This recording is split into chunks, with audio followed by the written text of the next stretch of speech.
Hello friends, good morning. मैं Soni ma'am, teaching exam में आप सभी का स्वागत है। तो आज क्लास हम लोग का थर्ड है, जो कि सेट चल रहा है 22 अगस्त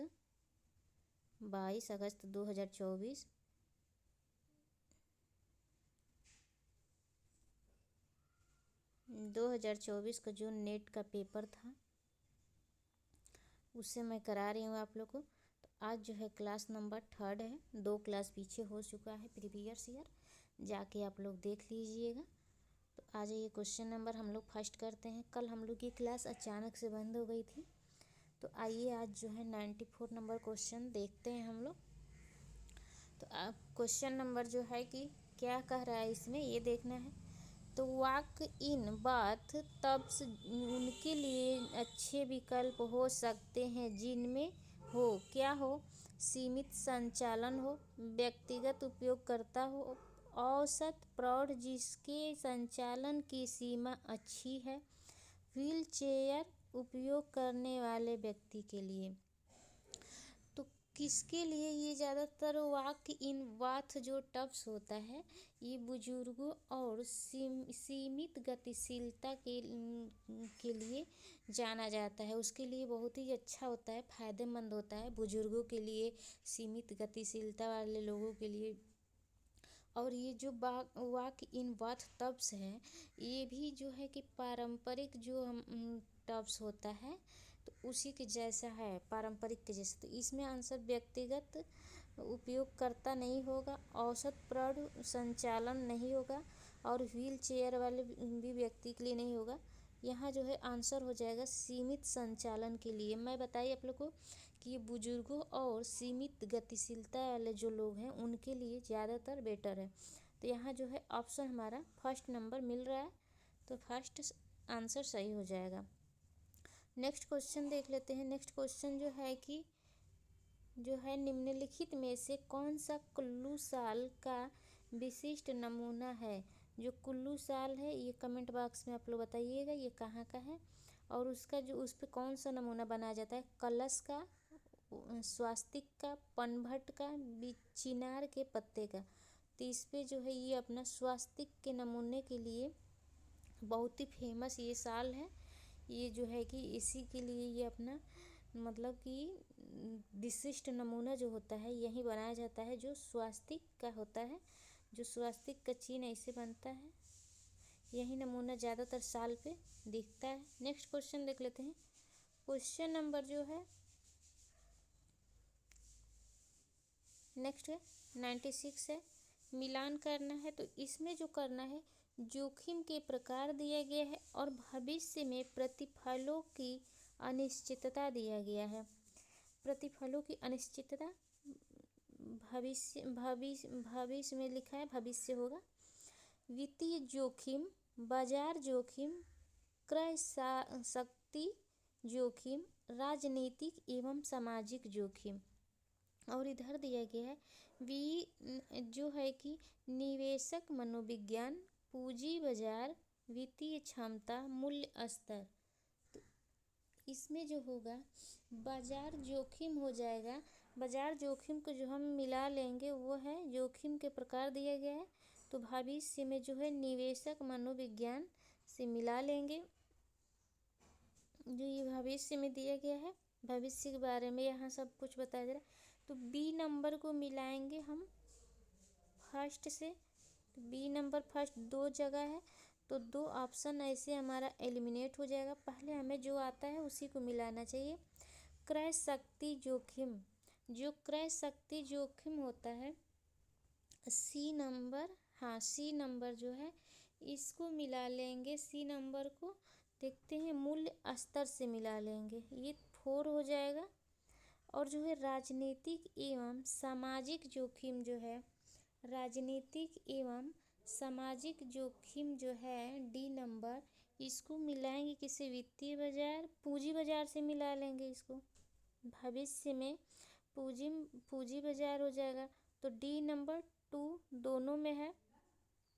सी नंबर 4 सिर्फ एक ही में है, तो एक ये ऑप्शन भी एलिमिनेट हो जाएगा। तो ऐसे आंसर हमारा 4 नंबर सही हो जाएगा। वित्तीय जोखिम जो है वित्तीय क्षमता से मिला लेंगे, तो आंसर जो है कि हमारा 4 नंबर यहाँ बन रहा है। 4 नंबर आंसर हो जाएगा। नेक्स्ट क्वेश्चन देख लेते हैं। नेक्स्ट क्वेश्चन जो है इसमें भी मिलान करना है। तो इसमें क्या करना है, राष्ट्रीय IDD नियंत्रण कार्यक्रम, जो ये कार्यक्रम दिया गया है और जो है इधर लाभार्थी हैं, किस कार्यक्रम से किसको कौन से लाभार्थी को मिलता है, जो भी है मिलता होगा फ़ायदा।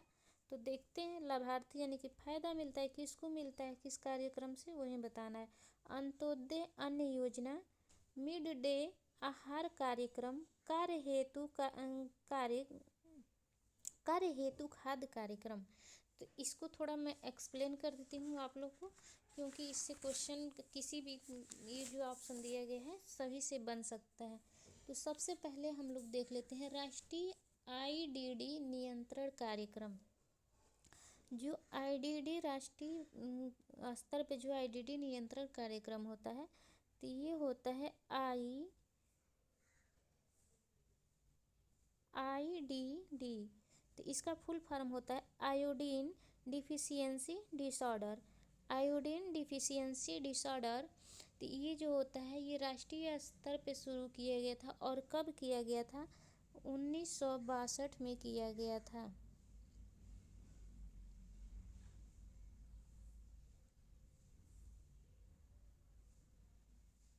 एक मिनट।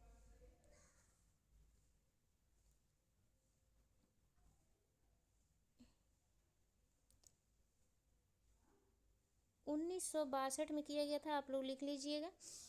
और जो है कि ये जो है जो आयोडीन डिफिशियंसी, इसको चलाया गया था बच्चों के लिए, छोटे बच्चों के लिए, कि बच्चों के लिए भी मान सकते हैं, संपूर्ण जनसंख्या के लिए ही चलाया गया था। ये बच्चों के लिए नहीं मान सकते। देखिए संपूर्ण जनसंख्या के लिए ये नियंत्रण, मतलब कि आयोडीन डिफिशियंसी डिसऑर्डर जो होता है ये एक बीमारी है, गलगंड घेंघा नामक रोग होता है। तो उसको संपूर्ण जनसंख्या में के लिए स्टार्ट किया गया था कि इससे आयोडीन डिफिशियंसी डिसऑर्डर जो कार्यक्रम चलेगा इससे कोई गलगंड से ग्रसित नहीं होगा। तो ये लाभ मिलेगा। फर्स्ट नंबर को मिलाएंगे थर्ड से। 2 ऑप्शन में है, 2 ऑप्शन हम एलिमिनेट कर लेंगे। तो 2 ऑप्शन में है, देखते हैं। उसके बाद अंत्योदय अन्न योजना। जो अंत्योदय अन्न योजना है इसको जो है कि सबसे पहले लागू कौन किया था, राजस्थान जो है वो किया था। अच्छा पहले ये देखते हैं इसे अंत्योदय योजना जो है, जो अंत्योदय योजना है इसको कौन लागू किया था, NDA सरकार द्वारा लागू किया गया था।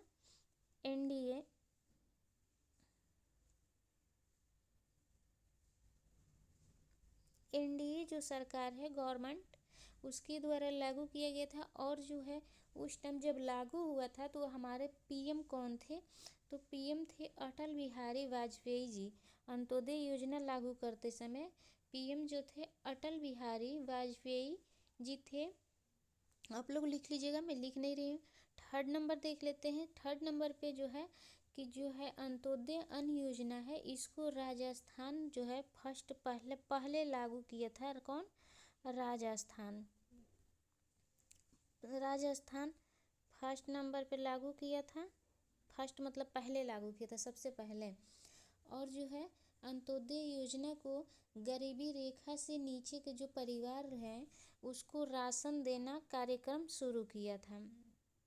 तो 2 नंबर को, B नंबर को मिला लेंगे फर्स्ट से। गरीबी रेखा से नीचे के परिवार के लिए, तो इनके पोषण मानकों में सुधार करने के लिए अन्न योजना जो है, अन्न यानी कि अनाज से है रिलेटेड। तो अंत्योदय अन्न योजना ये ध्यान देंगे, इसको शुरू किया गया था। कब किया गया था, ये 25 दिसंबर 2000 में लागू किया गया था। अंत्योदय योजना जो है ये 25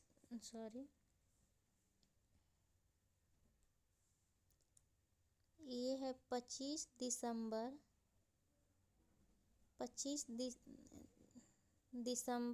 2000 में लागू किया गया था अंत्योदय योजना। तो यहाँ तक आप लोग को समझ में आ गया होगा।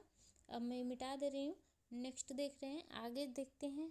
वो जो C नंबर है मिड डे आहार कार्यक्रम, जो ये जो आहार कार्यक्रम जो कि दोपहर का भोजन प्राथमिक स्कूल में बांटा जाता है, वो छोटो बच्चों के लिए होता है। तो जो ये गवर्नमेंट चलाती है, तो ये है, तो इसको मिला लेंगे 4 से। तो मिड डे मील योजना जो है ये 1995 में लागू किया गया था, और सबसे पहले इसे अपनाने वाला, शुरू करने वाला देश कौन सा था? तमिलनाडु था। तो ये भी समझ में आ गया होगा, ये ज़्यादा पूछा जाता है मिड डे मील योजना आप लोग से। और जो देखते हैं डी नंबर है, कार्य हेतु खाद्य कार्यक्रम।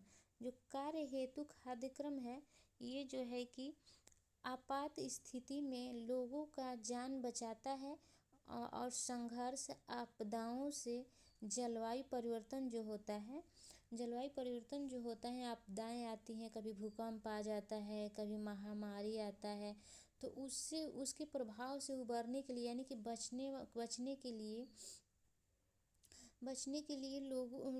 के लिए लोगों को शांति और स्थिरता का जो है समृद्धि का निर्माण करता है। तो ये आप लोगों को समझ में आ गया होगा। तो ये जो है कि जैसे महामारी हो गया, भूकंप हो गया, कोई आपदा आ गया, उसके लिए कार्य करता है। तो सूखा से भी प्रभावित राज्य के लिए कार्य करेगा, और जो है शासित क्षेत्र के लिए भी करेगा, संघ शासित क्षेत्र। मिला लेंगे 2 से डी को। तो यहाँ जो है आंसर हमारा कौन सा बन रहा है? 4 नंबर सही हो जा रहा है। फर्स्ट नंबर को मिलाए थे 3 नंबर से। जो आयोडीन डिफिशियंसी डिसऑर्डर था, वो संपूर्ण जनसंख्या के लिए लागू किया गया था। मिड डे मील प्राथमिक विद्यालय के बच्चे के लिए भोजन दोपहर का। और जो है अंत्योदय योजना गरीबी रेखा से नीचे के लोगों को पोषण मानकों में सुधार करना, यानी कि उनको राशन देना हर मंथ। तो आंसर यहाँ जो है 4 नंबर सही हो जाएगा। नेक्स्ट क्वेश्चन देख लेते हैं। क्वेश्चन नंबर 98 है। 98 नंबर जो क्वेश्चन है, निम्नलिखित में से कौन सा प्रभावी शिक्षण का एक मापदंड नहीं है? जो प्रभावी शिक्षण होते हैं उसका मापदंड नहीं है, कौन सा? शिक्षण स्वभाव में सामान्य तौर का होना, स्वभाव में सामान्य तौर पर जो शिक्षक होता है, शिक्षण का स्वभाव जो होना चाहिए वो सामान्य तौर पर होना चाहिए। तो ये गलत हो जाएगा। सामान्य तौर पे होना चाहिए, तो हमें बताना है नहीं, तो होना चाहिए। तो अच्छा, पहले हम सही को ही देखते हैं, पहले सही कर देंगे, उसके बाद तो ये सही है, सामान्य तौर पे होना चाहिए।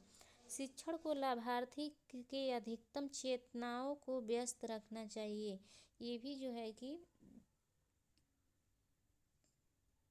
सामान्य तौर पे स्पेसिफिक नहीं होना चाहिए, ये गलत हो जाएगा। यही हमारा ऑप्शन सही हो जाएगा, क्योंकि ये चेतनाओं में व्यस्त रखना चाहिए, सही है। चुनौतीपूर्ण होना चाहिए, सही है। कार्यक्रम साझेदारी प्रतिफल होना चाहिए, ये भी सही है। तो ये जो है हमारा आंसर नहीं होगा। आंसर हमारा जो हो जाएगा फर्स्ट नंबर सही हो जाएगा। आंसर यही गलत है, यही आंसर होगा, गलत पूछा गया है। नेक्स्ट क्वेश्चन देख लेते हैं। क्वेश्चन नंबर जो है 99 है। 99 क्वेश्चन जो है ये है, विस्तार कार्यक्रम आयोजन के कदमों का क्रम से लगाना। ये क्रम से लगाना है। तो जो है कि विस्तार कार्यक्रम क्या है, थोड़ा इसके बारे में जान लेते हैं हम लोग। और विस्तार कार्यक्रम ये जो है कब स्टार्ट किया गया था? तो ये 1953 में शुरू हुआ था, 1953 में। और देश में कृषि विकास और ग्रामीण कल्याण को बढ़ावा देने के उद्देश्य से शुरू किया गया था। जो ये विकास कार्यक्रम है, ये देश में कृषि विकास, यानी कि किसानों के लिए कृषि का विकास हो सके, और ग्रामीण जो लोग हैं उनके कल्याण को बढ़ावा देने के लिए।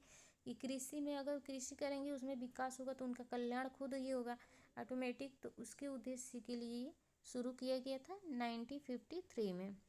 देख लेते हैं, क्रम से लगाना है हमें, कौन पहले होता है, क्या होता है आयोजन करना। देखते हैं परिस्थिति विश्लेषण। पहले परिस्थितियों का विश्लेषण करेंगे कि क्या परिस्थितियाँ आ रही हैं जो भी देश में विकास करने के लिए। तो ये जो है ना, ये है ये प्रसार कार्यकर्ता से है। जो प्रसार कार्यकर्ता जाएगा वो पहले जो करेगा वो परिस्थिति के विश्लेषण करेगा, क्या परिस्थितियाँ हैं, कैसे हैं। तो ए नंबर जो है फर्स्ट नंबर पे आ जाएगा, तो 2 हम एलिमिनेट कर लेंगे। उसके बाद जानेंगे कि उनके लिए क्या आवश्यक है, उनकी आवश्यकता को जानेंगे हम, तो ये भी ऑप्शन एलिमिनेट हो जाएगा। जब आवश्यकता पता चल जाएगी ग्रामीण लोगों को, तो उसके उद्देश्य का निर्धारण करेंगे कि क्या उसका उद्देश्य है, उद्देश्यों का निर्धारण कर लेंगे। फिर कार्य योजना का विकास शुरू कर देंगे। उसके बाद प्रगति का मूल्यांकन कर देंगे, तो क्या प्रगति हुआ है, अगर प्रगति हुआ है तो क्यों हुआ, कैसे हुआ है, नहीं हुआ है तो कैसे नहीं हुआ है, उसका मूल्यांकन कर लेंगे। तो यहाँ आंसर जो है 4 नंबर सही हो जाएगा, सीक्वेंस में दिया गया है। यहाँ जो है आंसर नंबर 4 सही हो जाएगा। नेक्स्ट क्वेश्चन देख लेते हैं। क्वेश्चन नंबर 100 है, 100 क्वेश्चन है। जो 100 क्वेश्चन है इसमें है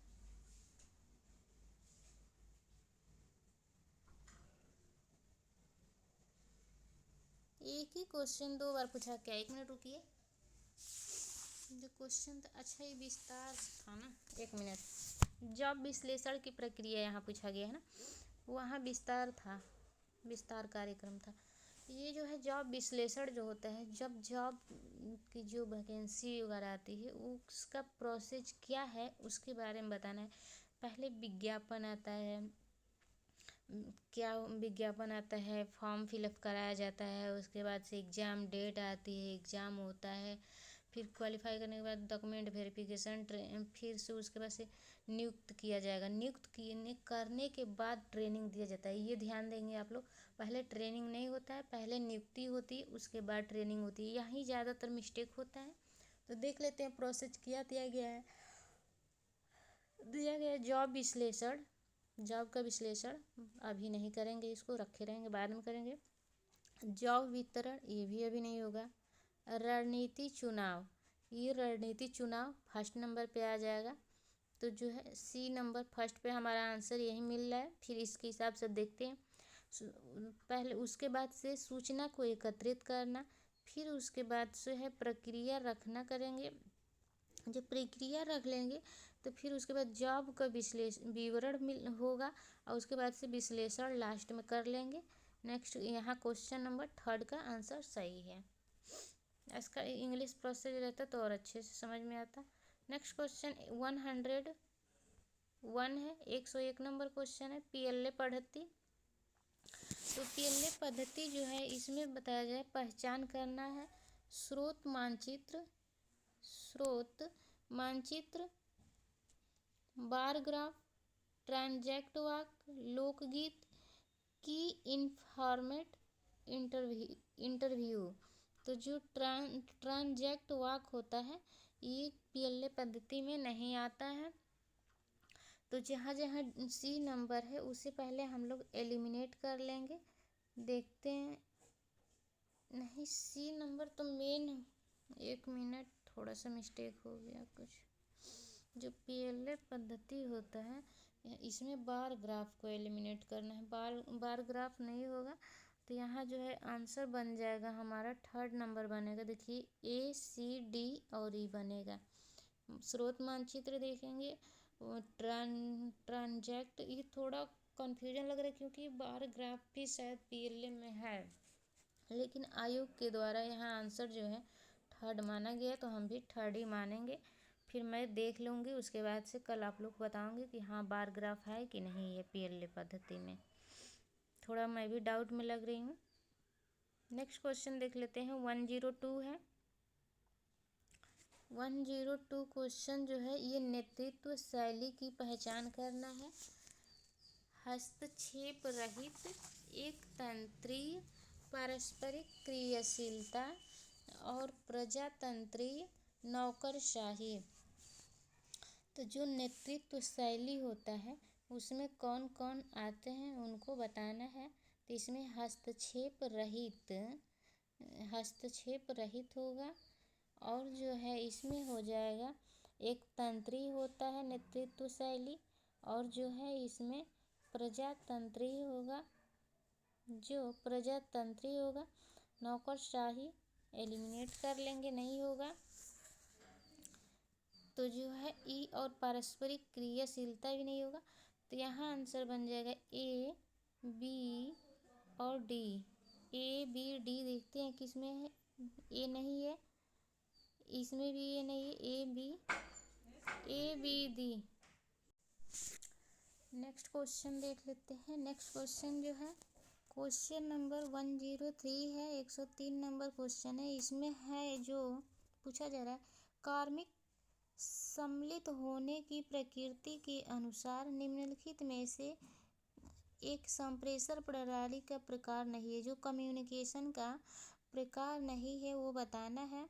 तो कार्मिक सम्मिलित होने वाले, जो कार्मिक कार्य में सम्मिलित होने वाली प्रकृति जो है उसके अनुसार बताना है। तो व्यक्तिगत, स्थानीय, लोकलाइट है ये। अव्यक्तिक, जब व्यक्तिक हो गया तो फिर अव्यक्तिक कहाँ से आएगा? तो यहाँ आंसर जो है हमारा 2 नंबर ही सही हो जाएगा। और व्यक्तिगत विश्व नागरिक होगा, ये होगा। तो आंसर जो है हमारा 2 नंबर सही हो जाएगा। अव्यक्तिक यहाँ भी दिया गया है, अव्यक्तिक विश्व नागरिक, कॉस्मोपोलाइट। तो व्यक्तिगत यहाँ दिया गया है और यहाँ भी व्यक्तिगत दिया गया, अव्यक्तिक दिया गया है। यहाँ स्थानीय जो होता है वो नहीं होता है, विश्व नागरिक में अव्यक्तिक होगा। और जो है तो ये नहीं है पूछा गया है, तो आंसर जो है 2 नंबर सही हो जाएगा। नेक्स्ट क्वेश्चन 104 नंबर देख लेते हैं। 104 नंबर जो क्वेश्चन है वो है, इसमें पूछा जा रहा है कि वसा युक्त फैटी एसिड, जो वसा युक्त फैटी एसिड जो होता है, फैटी एसिड जो होता है अम्लों को संपूर्ण मानव पोषण के लिए अनिवार्य, जो अनिवार्य माना जाता है वो बताना है। तो जो होता है कि मानव के लिए ज़्यादातर अनिवार्य कौन सा माना जाता है? तो देखिए जैसे फैटी एसिड जो होता है, फैटी एसिड को हम बांटते हैं 2 भागों में। तो एक अनसैचुरेटेड फैटी एसिड होता है और एक सैचुरेटेड फैटी एसिड, जो संतृप्त वसा एक होता है और एक असंतृप्त वसा होता है। जो असंतृप्त वसा होता है फिर इसको जो है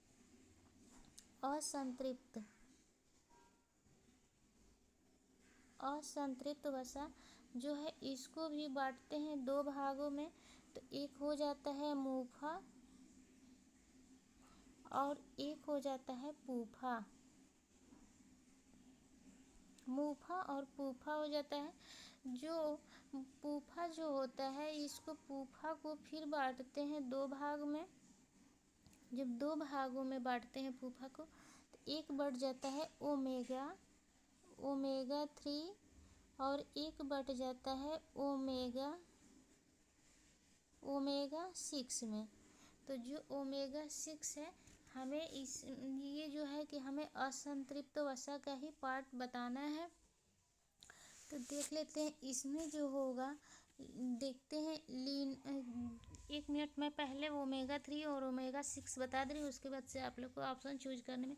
तो देखिए ओमेगा जो 3 होता है, मैं इसका यहाँ ऊपर बता रही हूँ। ओमेगा 3 जो होता है उसमें होता है लिनोलेनिक एसिड, लिनोलेनिक होता है, याद रखिएगा, मैं शॉर्ट में लिख रही हूँ, लिनोलेनिक होता है।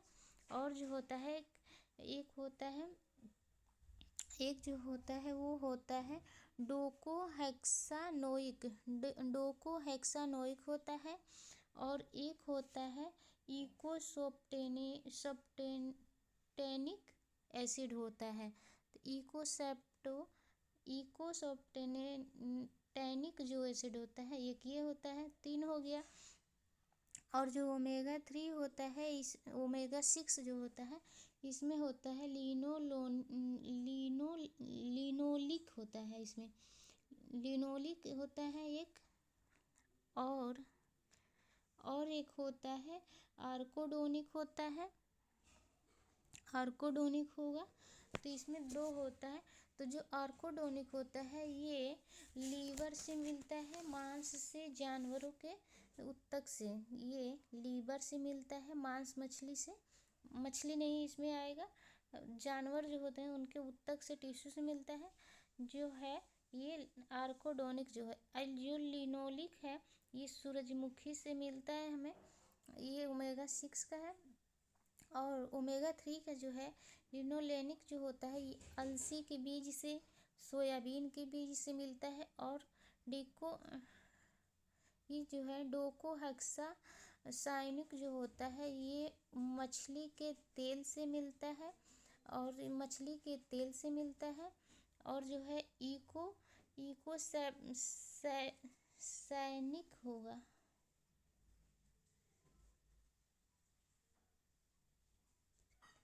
इकोसैंटिक जो होता है ये मिलता है मछली के तेल से, ये भी हमें मिलता है। देख लेते हैं हमारा ऑप्शन में कौन कौन सा है। तो लिनोलेनिक है, लिनोलेनिक जो ओमेगा 6 से प्राप्त हो रहा है, तो होगा आंसर में। और जो है अल्फा लिनोलिक जो है ये भी आंसर में होगा। अल्फा लिनोलिक जो है सोयाबीन के बीज से हमें प्राप्त हो रहा है, ये ओमेगा 3 का पार्ट है। और जो है स्टीरोल्स ये नहीं होगा। और जो है आंसर जो हो जाएगा हमारा इसमें ये डोकोहेक्सानोइक जो होगा ये भी होगा, मछली के तेल से प्राप्त हो रहा है और ओमेगा 3 है ये। तो देख लेते हैं यहाँ जो आंसर हमारा बन रहा है A, B और D। तो A, B, D यहाँ जो है थर्ड नंबर ऑप्शन सही हो जा रहा है। तो समझ में आ गया होगा आप लोग को संतृप्त वसा और असंतृप्त वसा। नेक्स्ट क्वेश्चन देख लेते हैं। क्वेश्चन नंबर है 105 है। इसमें जो है पैकेजिंग के बारे में बताना है। फूड पैकेजिंग जो होता है, पैकेज के अंदर खाद्य पदार्थ के वातावरण में परिवर्तन के लिए, जो देखिए पैकेज के अंदर कह रहा है वातावरण में परिवर्तन के द्वारा खाद्य पदार्थ के संरक्षण काल में वृद्धि करने के लिए जो खाद्य पदार्थ संरक्षित किया जा रहा है उसमें वृद्धि यानी कि ज़्यादातर दिन तक उसकी लाइफ को इन्हेंस करने के लिए प्रयुक्त पैकेजिंग का प्रकार कौन सा है।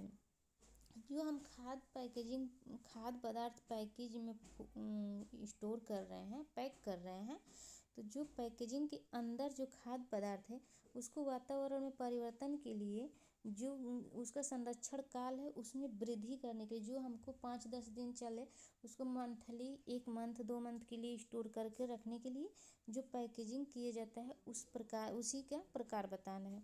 तो अपूतिक पैकेजिंग, संकुचित रैप पैकेजिंग नहीं, जो रैप होता है उसको जो ऊपर से लगाया जाता है वो सब संकुचित नहीं करेंगे, छोटा मतलब कि कम में नहीं करेंगे, गलत हो जाएगा। अपूतिक नहीं करेंगे, अपूर्ति लग रहा है कि यहाँ लिखना चाह रहा था लेकिन मिस्टेक हुआ है टाइपिंग में। और परिवर्धित वातावरणीय पैकेजिंग, CPET पैकेजिंग नहीं होता है। तो परिवर्धित जो वातावरणीय पैकेजिंग है ये जो है हमारा ऑप्शन यहाँ थर्ड नंबर सही हो जाएगा। नेक्स्ट क्वेश्चन देख लेते हैं। नेक्स्ट क्वेश्चन क्या कह रहा है, आगे देखते हैं। नेक्स्ट क्वेश्चन जो है 106 नंबर है। 106 नंबर जो क्वेश्चन है ये सार्वजनिक भविष्य निधि खातों के जमा डिपॉजिट्स आयकर छूट के लिए निम्न के अंतर्गत योग्य है। कौन सा ऐसा सार्वजनिक भविष्य निधि खाता है जिसके अंतर्गत जो आता है आयकर छूट, निम्न के आयकर छूट मिलता है। तो देखते हैं IT अधिनियम जो एक्ट है धारा ये जब आया था वो 80DD नहीं, ये जो है आंसर हमारा 4 नंबर सही हो जाएगा। IT एक्ट जो आया था की धारा 88 के अंतर्गत आया था, तो यहाँ 4 आंसर सही हो जाएगा। नेक्स्ट क्वेश्चन देख लेते हैं। क्वेश्चन 107 है। ये जो IQ लेवल से हमारे है, IQ प्राप्तांक पर आधारित मानसिक मंदन के वर्गीकरण के अनुसार किस IQ से कम वाले व्यक्ति को पूर्णतः मानसिक मंद बुद्धि का व्यक्ति माना जाता है। मतलब कि कौन सा कम किस IQ से कम, मतलब कि किससे कम, मान लीजिए यहाँ से इससे कम वाले व्यक्ति को मंदबुद्धि माना जाता है। तो किससे, तो इससे। तो हमारा आंसर जो हो जाएगा यहाँ 2 नंबर सही हो जाएगा। 20 20 जिसका IQ लेवल होगा उससे कम बुद्धि का माना जाएगा व्यक्ति। तो यहाँ जो है आंसर सही हो जाएगा 2 नंबर। नेक्स्ट क्वेश्चन देखते हैं। क्वेश्चन नंबर जो 8 है, इसमें क्या कहा जा रहा है? तो इसमें कहा जा रहा है कि अनुसंधान के प्रकार और अर्थ दिया गया है। अनुसंधान जो है ये रिसर्च से क्वेश्चन, हाँ तो इसमें जो है अनुसंधान के प्रकार है और उसका अर्थ यहाँ दिया गया है। किस अनुसंधान का क्या अर्थ हो सकता है वो बताना है। तो यहाँ कहा जा रहा है कार्रवाई अनुसंधान। तो कार्रवाई अनुसंधान जो होगा वैज्ञानिक पद्धति के अनुप्रयोग के माध्यम से समस्याओं का समाधान करने के लिए अनुसंधान की रूपरेखा तैयार की जाती है। तो जो फर्स्ट है उसको 2 से मिलाएंगे। देखिए एक जगह मिलाने से हमारा जो है ऑप्शन मिल जा रहा है, और बी नंबर को देखते हैं फर्स्ट से मिलता है कि नहीं। तो अनुप्रयुक्त अनुसंधान जो होता है, अनुसंधान की रूपरेखा आंकड़े प्रदान करने के लिए तैयार की जाती है ताकि इनका अनुप्रयोग किसी सिद्धांत के समर्थन के लिए, ये भी सही है तो मिला लेंगे। तो हमारा आंसर जो है कि 2 नंबर सही हो जाएगा। आगे आप लोग मिलाते रहिएगा क्योंकि ज़्यादा टाइम हो जाएगा, हमें ज़्यादा क्वेश्चन करना है आज।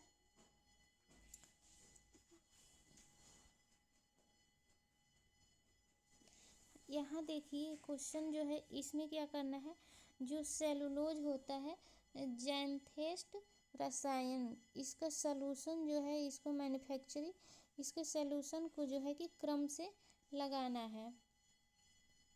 देख लेते हैं क्या है इसका प्रोसेस क्या है। तो जो इसका प्रोसेस है वो है, देखते हैं पहले कौन सा आएगा। तो मैं बता दे रही हूँ, आप लोग करते रहिएगा। आप थोड़ा फास्ट करूँगी, ज़्यादा एक्सप्लेन मैं नहीं करूँगी। इसका आंसर जो है आयोग के द्वारा फर्स्ट माना गया है। पहले नंबर पे डी और जो है दूसरे नंबर पे ई को माना गया है, लास्ट में जो है बी को माना गया है। तो यहाँ जो है आंसर हमारा जो है कि फर्स्ट नंबर सही हो जाएगा। मैं अब ज़्यादा एक्सप्लेन नहीं करूँगी, आप लोग करते रहिएगा क्योंकि ज़्यादा क्वेश्चन करना है, टाइम भी बहुत कम है हम लोग के पास। यहाँ भी देखते हैं, ये क्वेश्चन मैं आप लोग को पीछे करा चुकी हूँ। ये क्वेश्चन है मतलब इससे रिलेटेड क्वेश्चन मैं आप लोग को बहुत ही अच्छे से कराई हूँ कि मैं उसका PDF भी लगाई थी, आप लोग को दिखाई थी। जो होता है कि मैं ये भी बोली थी, मुझे तो ये नहीं पता था कि पेपर में आया है, क्योंकि आज मैं जब देखी हूँ पेपर तो मुझे पता चला कि जो मैं बता रही थी आपसे कि ऐसे भी क्वेश्चन पूछ सकता है तो पूछा है। देखिए जो ये था जो हमारा इसका सीक्वेंस था, मैं बताई थी। इसको देखिए ग्रुप डेवलपमेंट जो है इसकी स्टेज को अरेंज करना है, यानी कि सीक्वेंस में लगाना है। तो मैं आप लोग से बताई थी।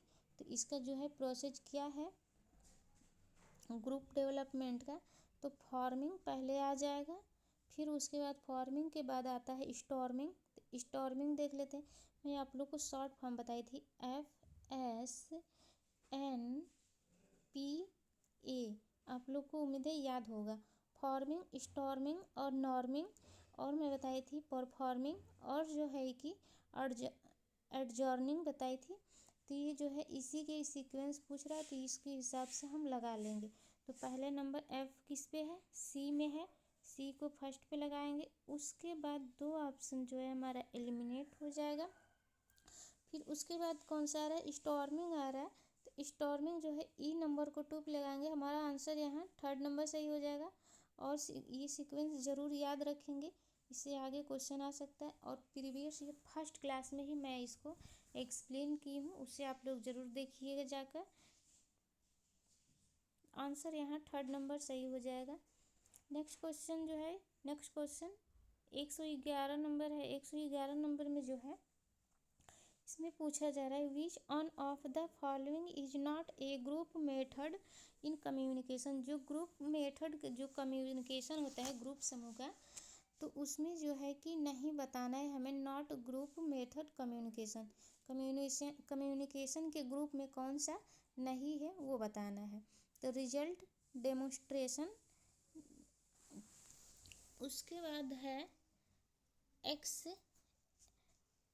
एक्सवेंशन है, फील्ड डे है और स्टडी टावर है। तो इसका हिंदी पहले जान लेते हैं, एक बार देखते हैं। तो जो रिजल्ट डेमोन्स्ट्रेशन जो होता है, इसका हिंदी होता है परिणाम प्रदर्शन, और जो होता है फील्ड परिणाम प्रदर्शन हमारे कम्युनिकेशन में आता है, तो इसे रख लेंगे। तो ऑप्शन फर्स्ट जो है ये होगा, और नहीं पूछा गया है, नॉट यहाँ हमें बताना है। और फील्ड डे जो होता है, जो फील्ड डे होता है ये क्षेत्र का दिन होता है, तो ये भी हो जाएगा हमारा। और जो है स्टडी टावर जो है अध्ययन के दौर, तो यहाँ जो है हमारा जो है इसमें नहीं मिला है, जो 2 है, 2 नंबर हमारा ऑप्शन हो जाएगा एक्सीवेंशन। एक्सीवेंशन जो है आंसर यहाँ 2 नंबर सही हो जाएगा। नेक्स्ट क्वेश्चन देख लेते हैं। क्वेश्चन नंबर 112 है। 112 नंबर क्वेश्चन में क्या कहा जा रहा है? औद्योगिक विवादों का समाधान करने में सामूहिक सौदेबाजी। यहाँ देखिए सौदेबाजी बताना है, सामूहिक जो यानी कि ग्रुप में जो सौदेबाजी हो रहा है, निम्नलिखित 3 परिप्रेक्ष्यों में समीक्षा की जाती है, इनमें से सही चयन करिए। कौन से ऐसा 3 पक्ष है सौदेबाजी वाला, सामूहिक सौदेबाजी, उसको बताना है और औद्योगिक विवाद के समाधान में बताना है। जो औद्योगिक स्तर पे विवाद होता है उसमें बताने, देखते हैं कौन कौन सा है। अनुबंध की भाषा में परिवर्तन के तौर पे, भाषा में परिवर्तन के तौर पे नहीं होगा, भाषा में परिवर्तन क्यों करेंगे। और जो है बी नंबर देखते हैं, परस्पर विरोधियों के मध्य एक शांति समझौता के तौर पे, सही है, ये शांति समझौता के तौर पे होता है। एक औद्योगिक न्याय शास्त्र की प्रणाली के तौर पे, ये भी होगा। और जो है कंपनी की नीति प्रक्रिया के तौर पे, जो कंपनी है उसकी नीति उसकी नीति की प्रक्रिया के तौर तरीके पे क्यों करेंगे, ये भी नहीं होगा, गलत हो जाएगा। सामाजिक परिवर्तन की प्रक्रिया के तौर पे, हाँ सामाजिक परिवर्तन के प्रक्रिया के तौर पे करेंगे। तो ऑप्शन जो है यहाँ हमारा 3rd नंबर सही हो जाएगा, EBC। तो ई जो है सामाजिक परिवर्तन की प्रक्रिया के तौर पे सही है। और जो है बी जो है परस्पर विरोधियों के मध्य, जो विरोधी होते हैं उनके मध्य में समझौता करना, जैसे मान लीजिए कि ए है और बी है, ये दोनों आपस में लड़ाई कर रहे हैं, तो इनके मध्य जो है समझौता के तौर पे हो सकता है, तो बी सही हो जाएगा। एक औद्योगिक न्याय शास्त्र की प्रणाली के तौर पे, सी भी सही हो जाएगा। तो यहाँ आंसर जो है हमारा 3rd नंबर सही हो जाएगा। नेक्स्ट क्वेश्चन देख लेते हैं। नेक्स्ट क्वेश्चन जो है 113 नंबर है, मैं फास्ट क्वेश्चन करा रही हूँ, आप लोग वीडियो स्टॉप करके देखना चाहें देख सकते हैं सलूशन। तो देखिए आगे है, अधिकतम लाभदायक के लिए बाजार खंडों को निम्नलिखित विशेषताओं का अवयव प्रदर्शित करना। जो अधिकतम लाभदायक के लिए बाजार खंड जो है, इसकी विशेषताओं के अवयव बताना है, प्रदर्शित करना है। देखते हैं, बताते हैं। मापनीयता बिल्कुल सही है। लाभदायक में देखिए, अधिकतम लाभदायक में मापनीयता का भी उपयोग होता है, बाजार से रिलेटेड बताना है। मार्केटिंग के खंड, तो मापनीयता सही होगा। सततता सही होगा। कार्यवाहिता ये भी सही हो जाएगा। निर्भरता नहीं होगा, निर्भर नहीं होता है। अधिकतम लाभ के लिए बाजार खंड जो है, तो क्यों निर्भर होंगे, उसकी विशेषता निर्भरता नहीं है, किसी पे डिपेंड होना नहीं है। तो यहाँ डी नंबर हम एलिमिनेट कर लेंगे, आंसर तक पहुँच जाएंगे। देखिए आंसर जो है 3rd नंबर सही है। अच्छा, ये जो हम लोग सीरीज कर रहे हैं इसमें ज़्यादातर 3rd ऑप्शन ही सही हो रहा है ना, ज़्यादातर ऑप्शन 3rd ही सही मिल रहा है। नेक्स्ट क्वेश्चन देख लेते हैं। क्वेश्चन नंबर 114 है। 114 नंबर जो क्वेश्चन है इसको भी देख लेते हैं। अरेंज करना है, इसमें क्या करना है, अरेंज द स्टेप। इसमें जो है कि किसका करना है, स्टाफ एम्प्लॉयमेंट जो होता है, एम्प्लॉयमेंट जो होते हैं, जो कि एम्प्लॉय होते हैं, कार्य करते हैं किसी कंपनी के अंदर, ऑर्गेनाइजेशन, तो इनको जो है स्टाफ एम्प्लॉय जो होते हैं इनको अरेंज करना है स्टेप से। तो देखते हैं कौन सा होगा। कर्मचारियों के नियोजन करना है। एम्प्लॉय जो होते हैं कर्मचारी कार्य करते हैं किसी कंपनी में, मान लीजिए उसको, उसी को हमें मतलब कि अरेंज यानी कि सीक्वेंस में लगाना है। देखते हैं अभिविन्यास होता है, और ओरिएंटेशन, ओरिएंटेशन जो हो जाएगा तो इसका हिंदी होता है अभिविन्यास। तो पहले सबसे पहले तो विज्ञापन आएगा। विज्ञापन के बाद जो होता है कर्मचारी की नियुक्ति कैसे की जाती है वही तो बताना है हमें। कैसे स्टॉप एम्प्लॉय को मतलब कि वो किया जाता है, ऑर्गेनाइजेशन यानी कि उसकी नियुक्ति नियोजन कैसे होता है, हमें पहले ये बताना है। तो पहले देख लेंगे जो हो जाए एडवर्टाइजिंग जो होता है। पहले एडवर्टाइजिंग जो होता है यानी कि विज्ञापन देना, हिंदी आप लोग ध्यान दीजिएगा, विज्ञापन देना। तो सी नंबर, अच्छा सभी में है सी नंबर। और जो है उसके बाद रिक्वायरिंग, नहीं, ये नहीं होगा, तो फर्स्ट नंबर ऑप्शन एलिमिनेट हो जाएगा। यहाँ जो है उसके बाद जो है डी नंबर आना चाहिए ना, तो यहाँ आना चाहिए। तो ये 4 नंबर भी ऑप्शन एलिमिनेट हो जाएगा और फर्स्ट नंबर भी एलिमिनेट हो जाएगा। और उसके बाद से जो भर्ती होता है, पहले विज्ञापन आता है, विज्ञापन के बाद फिर देख लेंगे भर्ती। भर्ती के बाद जो आएगा वो आएगा हमारा, कौन सा आ जाएगा, आ जाएगा ये बी, सिलेक्शन एंड प्लेसमेंट। जो चयन होता है उसके बाद नियुक्ति होता है, तो यहाँ 2B हो जाएगा। फिर उसके बाद सभी विन्यास हो जाएगा, देखिए। अब उसके बाद से ट्रेनिंग सबसे लास्ट में आएगा, तो यहाँ ट्रेनिंग लास्ट में है, तो ऑप्शन जो है हमारा 2 नंबर सही हो जाएगा। ट्रेनिंग यानी कि प्रशिक्षण देना, उसको जानकारी नॉलेज देना, यही होता है। नेक्स्ट क्वेश्चन देख लेते हैं, यहाँ आंसर 2 नंबर सही था। नेक्स्ट क्वेश्चन देख लेते हैं, क्वेश्चन नंबर जो है 115 है। 115 नंबर क्वेश्चन जो है कि इसमें क्या करना है, नॉट प्रोबेबिलिटी जो बताना है, मेथड, ये रिसर्च से क्वेश्चन आया है, सैम्पलिंग वाला। जैसे जनसंख्या होता है, इसमें से हम, इसमें पूरा जनसंख्या भरी होती है, इसमें मान लीजिए कि कई कलर में कई जनसंख्या होती है, और जो होता है खूब ज़्यादा से कई कलर में जनसंख्या है। तो इसमें से जो होता है हम कुछ नमूने के रूप में ले लेते हैं, जैसे कि मान लीजिए थोड़ा सा लेंगे, तो इसी को सैम्पलिंग कहा जाता है। तो सैम्पलिंग हो गया।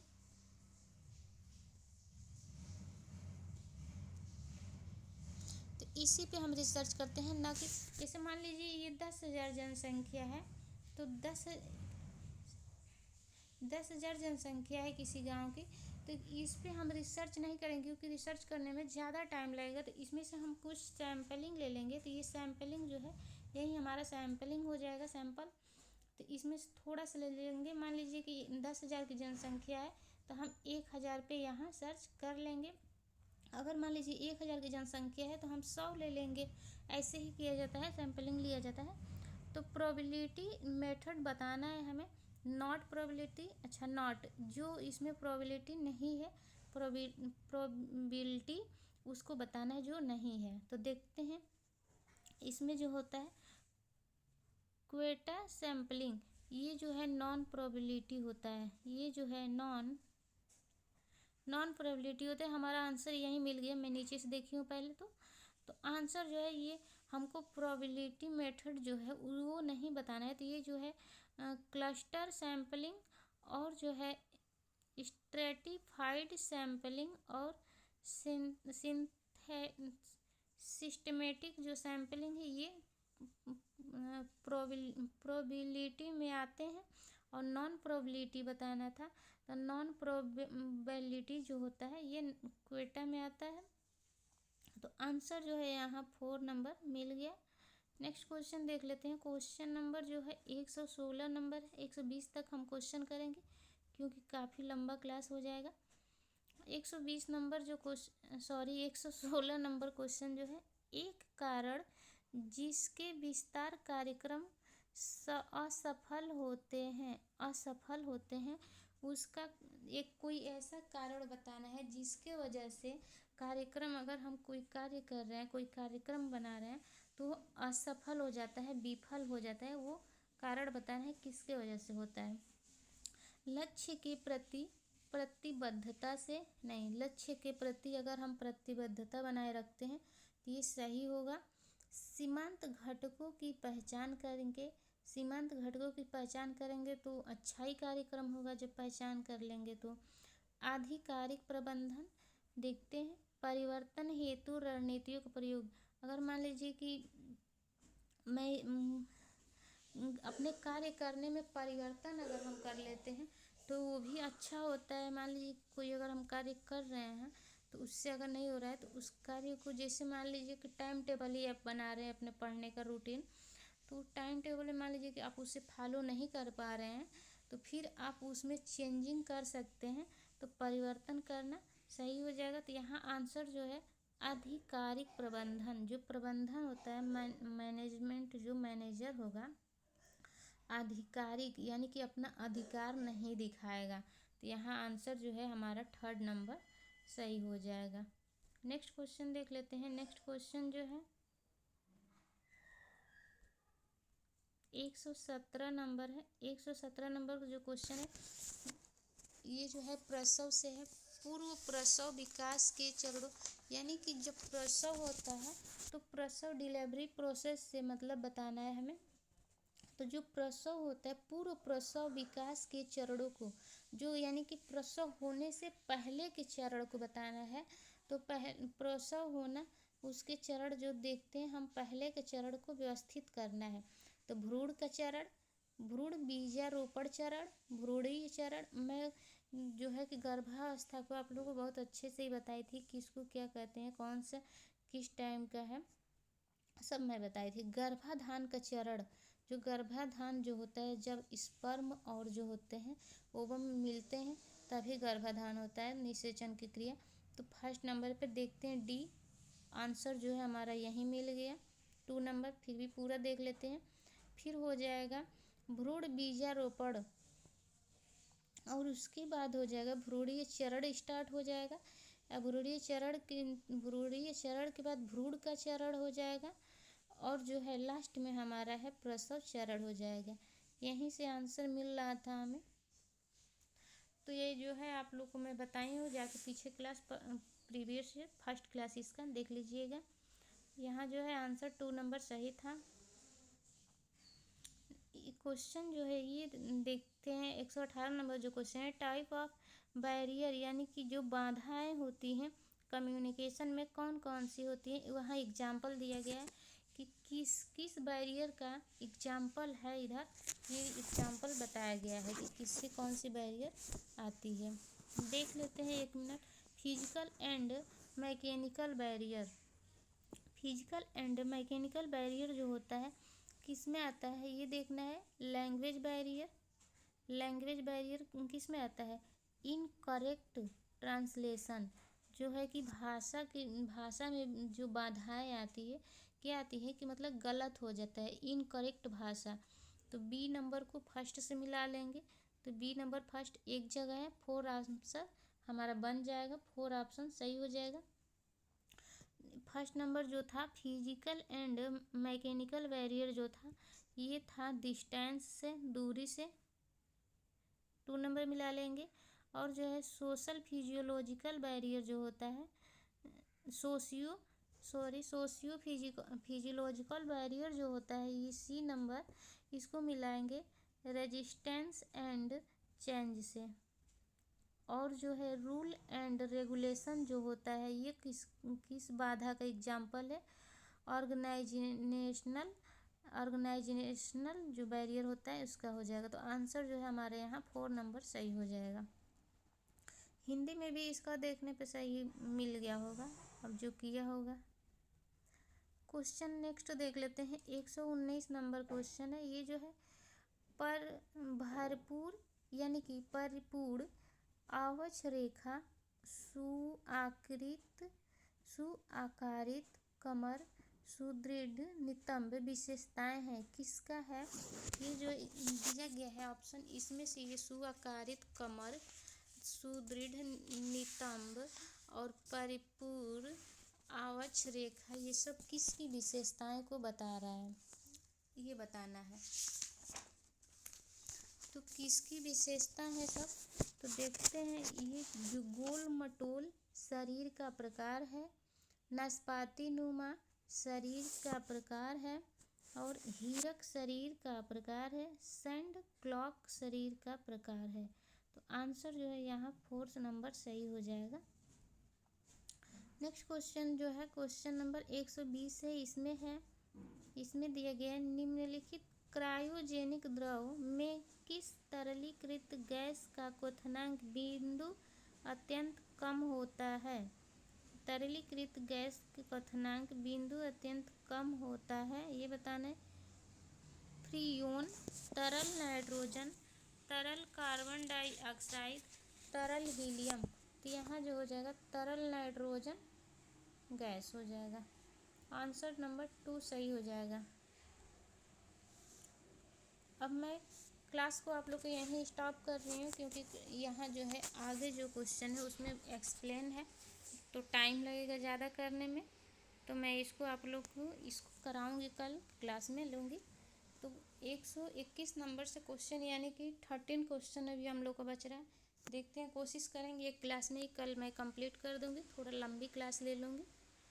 तो आप लोग इस सब क्लास करने के लिए जुड़ जाइए। टीचिंग एग्जाम यूट्यूब चैनल है हमारा, उसे सब्सक्राइब कर लीजिए। अगर वीडियो आप लोग पसंद आ रहा है तो लाइक ज़रूर करिए और कमेंट भी किया करिए। अगर मेरे से अगर कोई चूक हो जा रही है, कोई गलती भूल अगर हो जाती है एक्सप्लेन करने में, चाहे क्वेश्चन का आंसर अगर कोई मिस्टेक हो जाए, तो आप लोग ज़रूर कमेंट बॉक्स में मेंशन कर दीजिएगा, ताकि मैं आप लोगों को कमेंट देखूं और आगे की क्लास में उसको सुधार दूं। गलती हो जाए तो फिर उसको आगे क्लास में सुधार लेना चाहिए। तो आप लोग ज़रूर करिएगा ये काम। थैंक यू सो मच, धन्यवाद। आप लोग जुड़े रहिए। टीचिंग एग्जाम यूट्यूब चैनल ज़रूर सब्सक्राइब कर लीजिए। Thank you.